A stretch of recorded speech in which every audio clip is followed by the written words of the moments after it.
Problem is, our clutch is a -4 and our brakes, or clutch reservoir slash master, is a -3, and I need to adapt the -3 to the -4 without having any of those fittings here. So what do I do to do just enough to get it to run, to get it to frickin' exhaust? What do you think, Stan? I want your honest opinion, Stan. What would you do? Just don't have brakes.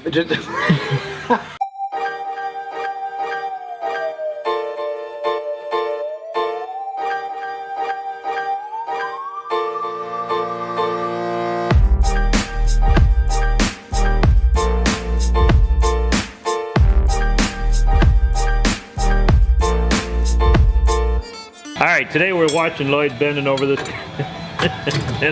car, and what he's trying to do is we're moving to the next stage with getting the air conditioning system, which this car didn't come with air conditioning, so Lloyd's trying to read some instructions and avoid reading some instructions in order to try and get this all to work. This is like trying to read an IKEA instruction manual, which I've been doing all weekend with my wife. She puts all the IKEA stuff together. I bought it when I was 18, and I've just had it ever since. So I like the look of them. We did a little change on the front end. It'll be nice when it's done. So I'm pretty excited. So we sent Joe home with a box full of paint chips, right? So that he could decide what color. So he's deciding from all these colors. These are all blue? These are all blue. 1,000 different types of blue? These are all different blues. Because I took these home, and the ones that I picked out here in the office, there was probably 3 or 4 of them. First thing I did, I threw them back in the box. They're just. You didn't like them in the sunlight, right? I didn't like them in the sunlight. They had too much green. Oh. So then I started looking at these. Okay, there's a little bit of purple, and you shine it in light. You shine it in light. You shine it in light. It's like, oh my god, it was just ridiculous. And then there's too much. It's overwhelming. Yeah, it is. Of like I started configuration. I kept 3 bundles. Okay. Oh, outside of what's in the box. So you. Those are the 3 that I kept, and these are the ones I brought back. And I looked at and said, not a chance. But if you take a look at these, and you look at the difference in the colors, everything is so close. Yeah. You know. Blew me away. Liquor brown. Son of a gun gray. Like there's some pepper dust. Old Blue Eyes metallic. Who's in charge of naming these things? I think they're running out of names. Yeah. Like edible berries metallic. What did they call it? Creamy beige. Blew me away. No, that's what you're calling it. What did they call it? I know. But what was it called? What did I say it was? Hyper blue. Hyper blue metallic. So what I'll do is I'll be spraying the blue on this spray card, and it'll give me a chance to be able to see how many coats it's going to take and what it actually looks like once it's been cleared.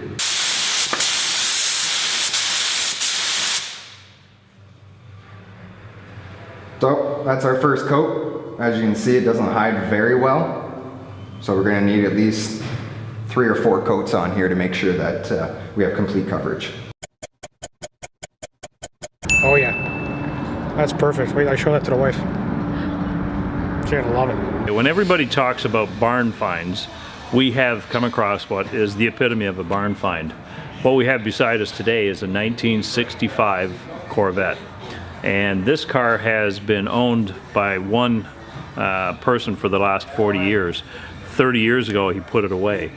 It's since got pretty crinkly and rough looking and rusty here and there. Paint's all fallen off of it. Motor doesn't start. Interior's all kind of smells like mice. Ugh. That gas has been there for a bit. I think that's more kind of like a mix between syrup, throw up, and rotten carrots. Yeah, that's been there a while. So, kind of picture, we're starting with this, and we're gonna end up with something like this. Not sure exactly the color that we're gonna run with, but you can see that these cars are just timeless, absolutely gorgeous. Even the newer Corvettes, like the 15s and the 16s, the Stingrays, they're based off these cars. It's a long build. The customer doesn't want this done tomorrow. He wants us to take our time and do it over probably a year to a year and a half. And for us, that's going to be a real enjoyable time, because this is something that not a lot of restoration shop shops get to do. So we found a great client. He's brought us 2 cars now, this one and a 1983 Z28 that he wants us to do for him. So to me, I love these cars, the styling. You know, there's a lot of cars I'd trade to have one of these. So to me, this is going to be one that's going to have a very special place at Xcentrick for sure. So we had dog drama this morning. So Capone is being a little more subdued today. So Boss threw up and wanted to eat his throw up. When Capone came over to his food, then Boss snapped at him and got him a little bit in his face. So he's got a little bump on the side of his face, the poor guy. So he's taking all my love and pets today because I think he's a little upset by the little situation that he had. And they're kind of keeping They're keeping their distance a little bit today. Boss. Yeah. They will be fine. They're also circling the Timbits. Which is always a problem. Okay, this is our 37 Ford, sorry, that's going over to Chile. We're in the final stages now. What we have is all the components are either painted or just on the last stages to be painted within the next day or so. So what Tim has started doing is putting the interior together on the car now. It runs, it drives, it does everything it's supposed to. One bench seat that we're putting in came out of a minivan. I believe it was like the 3rd row seat. And the back seat we'll be putting in, I made from scratch and made it match the front seat. I got other cars to jump on, Jake's Mustang, Tony's Mustang, Keith's Monte Carlo. I'm looking to clone myself this weekend into about 4 or 5 of me.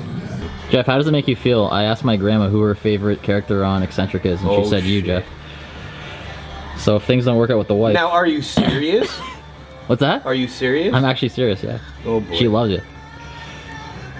Tell her anytime she wants to hang out, I'd be glad to go for a drink.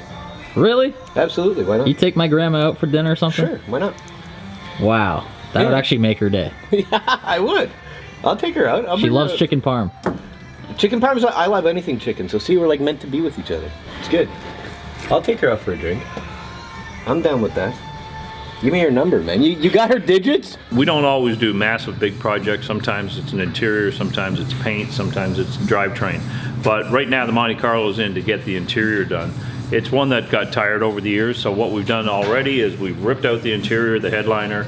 We've taken out the front windshield because in a lot of cases we'll find rust in behind the windshields. So we've taken that out and we've found some surface rust, luckily no holes. We'll clean all that up. That'll allow us to put the new headliner in, which actually wraps around underneath the windshield. And we've purchased most of the components from some of the aftermarket suppliers now. So parts are fairly easy to find for this car. It won't be a big project for us, but it'll sure make the customer happy for the rest of the season. And it happens to be one of the guys that works here, so he's kind of overseeing his own project a little bit too. So looking forward to getting this one done pretty quick. He's so funny. He is. He is. I have the text that doesn't prove it. Oh. So we get into the domestic at work. I'm coming home. It's around noon, and the road that I took was right by Jeff's house. And I had another job lined up for the afternoon. I was already running late. So just as I'm passing Jeff's house, I just turned back just to see if he was outside. I was sitting on the front porch having a beer with the wife. Drove by the house. So he drove by the house, and I sat there and I yelled his name, and obviously it was his freaking truck. He doesn't hear. So I slow down and I look at my watch. I'm like, I don't have time. So then he texts me.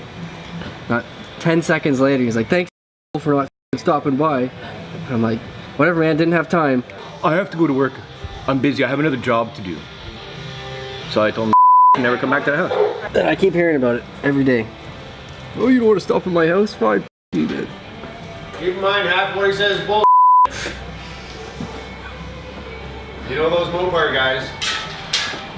Almost as bad as Fox Body Mustang guys. Everything's the fastest thing in the world. On Road Killer, as much as that car won all kinds of awards last year, we weren't overly happy with our process for doing a carbon fiber surfacing.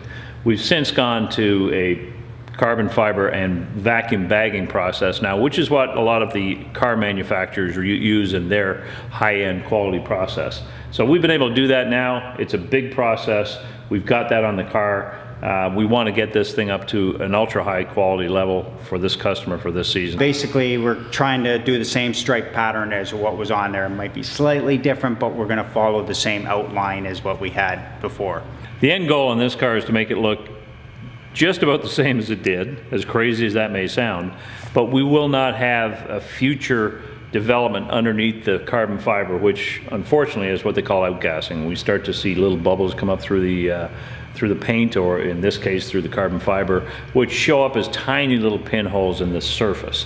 So this is a huge exercise to get rid of a little pinhole, but truthfully this car has got such an amount of work gone into it already. It would be unfair to the car, unfair to the owner, unfair to us to present a car that wasn't absolutely perfect. So it's a big project to do this again on top of a finished car, but when it's done, it may not look different to what most people have seen in the past on the car, but to us and to our client, it's going to be something that'll last forever and be absolutely perfect for the rest of its life. This is one of our jewels, we call this. This one, just everybody who looks at it just feels like it's jewelry, and rightfully so. So what we've done is we've taken the headlights and moved them down. We've expanded out the rear quarter panels to be able to adapt to a little larger tire, and just gave it an absolutely gorgeous paint job. Installed an interior. We worked with an outside vendor for that, so Tim's just finishing up some of that. This car, he's driven it last year all summer, came back to us and said there's a couple of little things I'd like to improve on, because he's put his own hands on this car quite a bit through the build process, and he just had some other things he wanted us to look at, give it the early spring tune-up as we call it, and get it ready for him so he has a trouble-free summer coming up. Yeah, but look. Dash 4. Okay. Line. Okay. Big brake line fitting. Okay. On there. Out of master. You don't have to talk like William Shatner. What's going on? Jesus. Hey! Obsessive has taken leaps and bounds since last time we looked at it. What we have now is the whole front braking system is installed on the car. The engine's been in. We've actually test fired it. It runs amazingly well. He can't take a tire out. Shut up! Come on. And apparently he can't throw it. Fix your damn pedals. No, I can't throw anymore. It's my shoulder. Oh, so it's turned into a sob story now? My shoulder is so bad that I can't throw. So what we're trying to do today is put all the rest of the components together, which includes the back brakes, putting the differential in its proper position now for roadworthiness. Get the car, the drive shafts in it now. We're going to put the steering column back in, the gear shifter, seat. Let's talk about your little hobby here, because I don't know if everyone knows what you do in your spare time. Well, I race cars. Friday was opening, 2 Fridays ago was opening day. Last Friday we were rained out. They slowed the cars down and put us on a street stock tire, which I like. And we went out, we were third fastest, finished 6th.